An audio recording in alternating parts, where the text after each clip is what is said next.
Olá, seja bem-vindo ao devocional de hoje. Eu sou Gabi e ao longo de toda esta semana falamos do terceiro capítulo de Filipenses. Chegamos aos versos finais e o tema de hoje é Lar Doce Céu.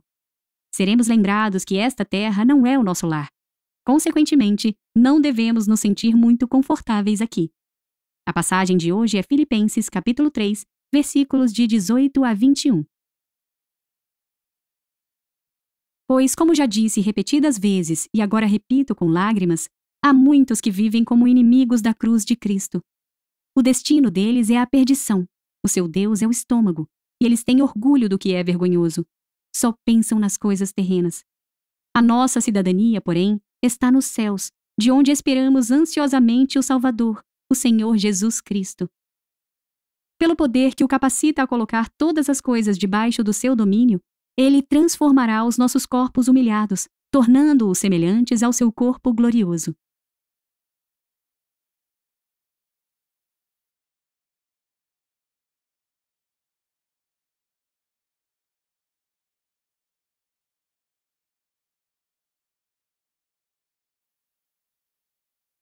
Vamos nos aprofundar na palavra? Ao crermos em Cristo, nos tornamos cidadãos do céu e parte da própria família eterna de Deus. A comunidade de Filipos estava em uma posição única para entender o conceito de cidadania remota. Filipos era uma colônia romana, um posto avançado e movimentado do poder imperial no norte da Grécia.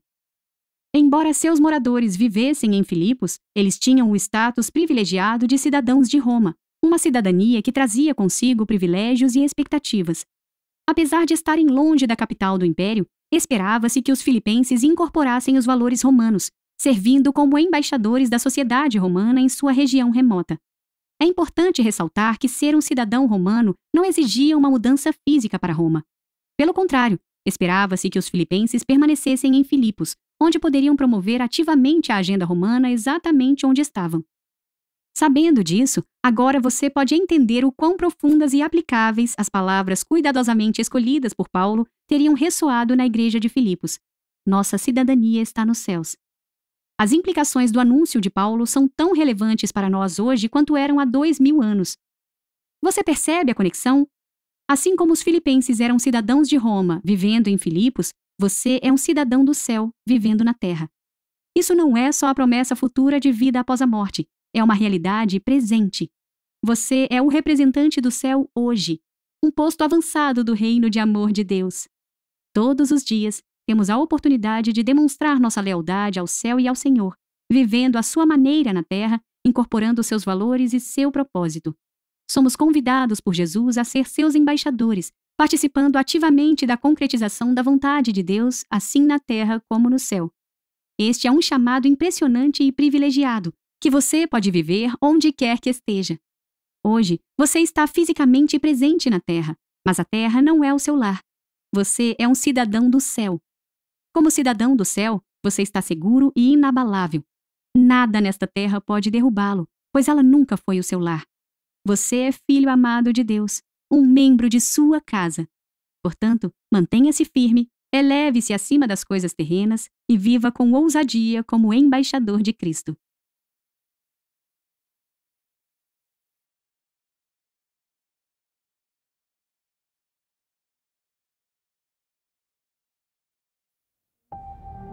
Reflita e ore comigo. Ser cidadão do céu é uma bênção, mas isso não quer dizer que seja fácil.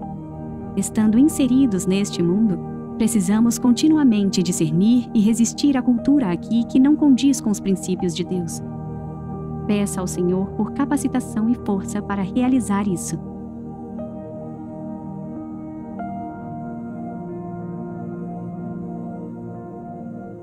Sabendo que você é um embaixador de Cristo na Terra, pense de que maneira você pode representar Jesus hoje.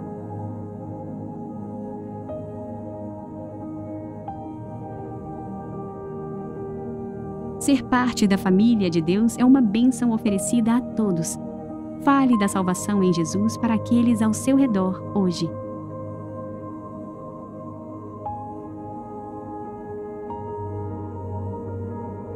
Vamos encerrar com a oração completa do Pai Nosso de Mateus 6. Pai nosso que estás nos céus, santificado seja o teu nome. Venha o teu reino, seja feita a tua vontade, assim na terra como no céu. Dá-nos hoje o pão de cada dia. Perdoa as nossas dívidas, assim como perdoamos aos nossos devedores. E não nos deixes cair em tentação, mas livra-nos do mal, porque teu é o reino, o poder e a glória para sempre. Amém.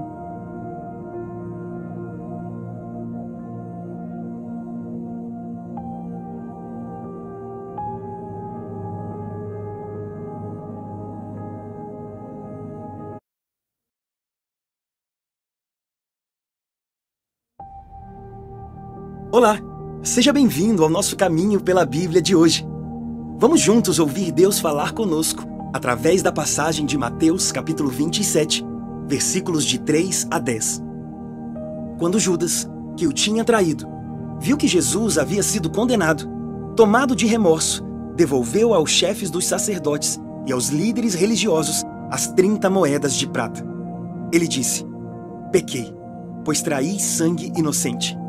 Eles retrucaram: que nos importa? A responsabilidade é sua.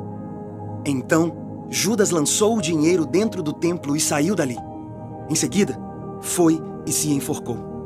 Os chefes dos sacerdotes ajuntaram as moedas e disseram: é contra a lei colocar este dinheiro no tesouro, visto que é preço de sangue. Então, decidiram usar aquele dinheiro para comprar o campo do oleiro, para cemitério de estrangeiros. Por isso, ele se chama Campo de Sangue até o dia de hoje. Então, cumpriu-se o que fora dito pelo profeta Jeremias. Tomaram as 30 moedas de prata, preço em que foi avaliado pelos filhos de Israel, e as deram para comprar o campo do oleiro, como o Senhor me havia ordenado. O remorso é um sentimento de angústia prolongada que se instala em nós quando sabemos de nossas falhas, mas não lidamos com elas da forma correta. Esse estado de espírito é capaz de produzir danos irreparáveis na vida de uma pessoa. Judas tentou lidar com o seu erro apenas devolvendo o ganho financeiro que havia obtido. Ele não se arrependeu de fato. Não buscou a confissão de pecados diante de Deus para a reconciliação. Ao invés disso, quis apenas se livrar da prata que lhe lembrava seu erro. Por não se arrepender de forma genuína, Judas não encontrou restauração completa. E, tomado pelo remorso e desespero, tirou a própria vida. O arrependimento sincero nos leva a confessar nossos pecados diante de Jesus. O remorso nos leva a maquiar os problemas que causamos apenas para amenizar o desconforto gerado pela culpa. Pessoas arrependidas estão dispostas a procurar aqueles que ofenderam e prejudicaram, porque querem reparar o dano que causaram. Pessoas tomadas pelo remorso estão apenas procurando meios rápidos e indolores de fugir das consequências dos seus atos. Se você está lidando com um sentimento de culpa por um erro que cometeu, tome uma atitude ainda hoje. Ore reconhecendo suas falhas diante de Jesus e declarando que confia no sacrifício dele na cruz como garantia de perdão. Se sua falha tiver prejudicado alguém, busque pedir perdão de forma honesta e humilde às pessoas envolvidas. O arrependimento verdadeiro pode ser desconfortável e até doloroso, mas é só por meio dele que nós, homens e mulheres pecadores, encontramos libertação e temos a oportunidade de aprendermos com as falhas do passado, tomarmos decisões sábias no presente e colhermos frutos de justiça no futuro. Louvado seja Deus por isso.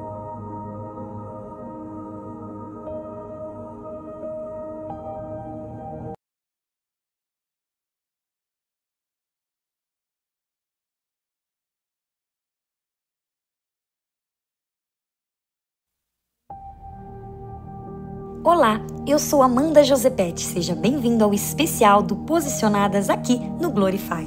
No capítulo 6 do Evangelho segundo João Marcos, Jesus envia seus discípulos, dá-lhes poder e autoridade para curar os enfermos e libertar os cativos e lhes orienta acerca do ministério. O capítulo continua com a história da morte e decapitação de João Batista. Orientada pela mãe, a filha de Herodias, após grande banquete onde sua dança agradou ao rei, teve o direito de um grande pedido. Sua mãe temia João Batista, porque este proibia seu relacionamento ilícito. Então, ela disse à menina que pedisse ao rei a cabeça de João. E assim ela fez. Temendo os convidados, o rei Herodes deu à menina o que lhe havia prometido. João Batista, naquele dia, foi morto decapitado, e sua cabeça foi entregue à menina, que logo levou a mãe. Ao ouvir o relato da sua morte, seus discípulos pediram o corpo para que o sepultassem dignamente. A seguir, Marcos relata a primeira multiplicação dos pães e peixes e o milagroso momento em que Jesus anda sobre as águas. Ao ouvirem acerca dos milagres de Jesus, as multidões o seguiam para onde quer que fosse. Ele e seus discípulos haviam se retirado de barco a fim de descansar e comer, mas a multidão ia diante deles como ovelhas sem pastor. Vendo-os, Jesus teve compaixão e começou a ensinar-lhes muitas coisas. Como estavam em um lugar deserto e já era tarde, os discípulos orientaram a Jesus para que mandassem embora o povo, para que pudessem ir aos povoados vizinhos a fim de comprarem algo de comer. Disse-lhes Jesus: deem-lhes vocês algo de comer. Mas sabia que tinham apenas 5 pães e 2 peixinhos ali. Jesus então ordenou que toda a multidão se assentasse em grupos e, tomando os peixes e pães, deu graças e os partiu. Todos comeram e ficaram satisfeitos, e os discípulos ainda recolheram 12 cestos cheios de pedaços de pães e peixes.